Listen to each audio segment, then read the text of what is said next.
Hello friends, welcome to Kerala kitchen express. ഇതുവരെ എൻ്റെ channel subscribe ചെയ്തിട്ടില്ലെങ്കിൽ പ്ലീസ് ഒന്ന് സബ്സ്ക്രൈബ് ചെയ്ത് സപ്പോർട്ട് ചെയ്യണേ. അപ്പോൾ ഇന്ന് നമ്മളൊരു കടല വെച്ച ഒരു റെസിപ്പിയാണ് ചെയ്യാൻ പോണത്, ഒരു ഈവനിങ് സ്നാക്കായിട്ട്. അതിന് വേണ്ടി ഞാനൊരു ചീനിച്ചട്ടി അടുപ്പത്ത് വെച്ചിട്ടുണ്ട്. അതിലേക്ക് പീനട്ട്സ് അതുപോലെ കടല ഞാൻ ചേർക്കുന്നുണ്ട്. ഇതിനെ നന്നായിട്ടൊന്ന് നമുക്ക് ഡ്രൈ റോസ്റ്റ് ചെയ്യണം. ഇത് നമുക്ക് ഈവനിങ് ടൈമിൽ പെട്ടെന്ന് പിള്ളേർക്ക് സ്കൂളൊക്കെ കഴിഞ്ഞ് വരുമ്പോൾ അല്ലെങ്കിൽ നമുക്ക് എന്തെങ്കിലും കഴിക്കാൻ വേണ്ടി തപ്പിത്തടങ്ങി നിൽക്കുമ്പോൾ നമ്മുടെ വീട്ടിൽ നിന്ന് നമുക്ക് എടുത്ത് പെട്ടെന്ന് ചെയ്യാൻ പറ്റുന്ന റെസിപ്പിയാണ്. അപ്പം നമ്മുടെ കൈ വിടാതെ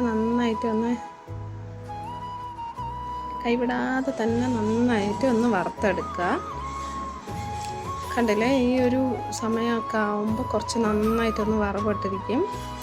അപ്പോൾ ഈ സമയത്ത് നമ്മൾ ഒരുപാട് കരിയിക്കരുത്. തീ കുറച്ച് സിമ്മിൽ വെച്ച് തന്നെ വറുത്ത് കോരിയെടുക്കുക.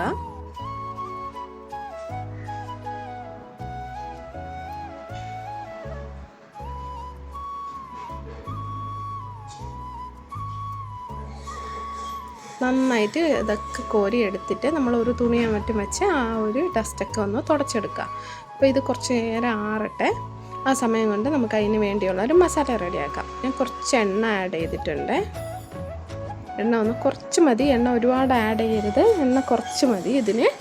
അപ്പോൾ കുറച്ച് എണ്ണയിൽ നമ്മൾ എണ്ണ ചൂടായതിന് ശേഷം അതിലേക്ക് മസാലയൊക്കെ ഇടണം. അപ്പോൾ ഇത് പെട്ടെന്ന് ഒന്ന് കരിയും, അതുകൊണ്ട് നമ്മൾ അടുത്ത് തന്നെ ഇരിക്കുക, സിമ്മിൽ വെച്ച് തന്നെ ഇത് ചെയ്യുക. അപ്പോൾ നമ്മൾ ഒരു സ്പൂണ് ഞാൻ മുളക് പൊടി ആഡ് ചെയ്തിട്ടുണ്ട്. കാശ്മീരി ചില്ലി പൗഡറാണ് ഞാൻ ആഡ് ചെയ്തത്. അതിനാവശ്യത്തിനുള്ള കരിവേപ്പില. നിങ്ങൾ വെളുത്തുള്ളി വേണമെങ്കിൽ ഈ സമയം നിങ്ങൾക്ക് 2 വെളുത്തുള്ളിയും കൂടെ ചതച്ചതിനകത്ത് ഇട്ട് വറുത്തെടുക്കാവുന്നതാണ്. അപ്പോൾ നല്ലൊരു ഫ്ലേവർ കൂടെ കിട്ടും. എന്നിട്ട് നമ്മൾ വറുത്തെടുത്ത് വെച്ച് കടലയും കൂടെ ഇട്ട് കൊടുക്കുക. നന്നായിട്ടൊന്ന് മൊരിച്ചെടുക്കുക. ഈ മുളക് പൊടിയിലും ഈ എണ്ണയിലും ചേർത്ത് നന്നായിട്ടൊന്ന് കോട്ട് ചെയ്യണത് പോലെ നന്നായിട്ടൊന്ന് വറുത്തെടുക്കുക. ഈ സമയം നമുക്ക് കുറച്ച് കായപ്പൊടിയും കൂടെ ഇട്ട് കൊടുക്കാം. ഞാൻ പറഞ്ഞില്ലേ, വെളുത്തുള്ളിയുടെ ഫ്ലേവർ ഇഷ്ടമുണ്ടെങ്കിൽ നിങ്ങൾക്ക് അതുപോലെ വെളുത്തുള്ളിയും കൂടെ ഒന്ന് ഇടിച്ച് ചേർത്ത് കൊടുക്കാവുന്നതാണ് ആ എണ്ണയിൽ. അപ്പോൾ നല്ല അടിപൊളി ടേസ്റ്റ് ആയിരിക്കും. ഇത് ആവശ്യത്തിനുള്ള ഉപ്പും കൂടെ ഇട്ട് കൊടുക്കുക. നന്നായിട്ടൊന്ന് വരട്ടുക. ഇത് എപ്പോഴാണെങ്കിലും നിങ്ങൾ ചെയ്തതും ഇമ്മീഡിയറ്റായിട്ട് കഴിക്കാൻ പാടില്ല. അപ്പോൾ അതൊരു ഒരുപാട് സോഫ്റ്റായിട്ട് കുതിർന്നിരിക്കും. അപ്പോൾ നിങ്ങൾ ഇത് വറുത്തിട്ട് കോരി മാറ്റുക. ഒരു 5 മിനിറ്റ് കഴിഞ്ഞിട്ട് മാത്രം ഒന്ന് ടേസ്റ്റ് ചെയ്യുക. നല്ല അടിപൊളിയായിട്ട് ക്രിസ്പി ആയിട്ട് കിട്ടും.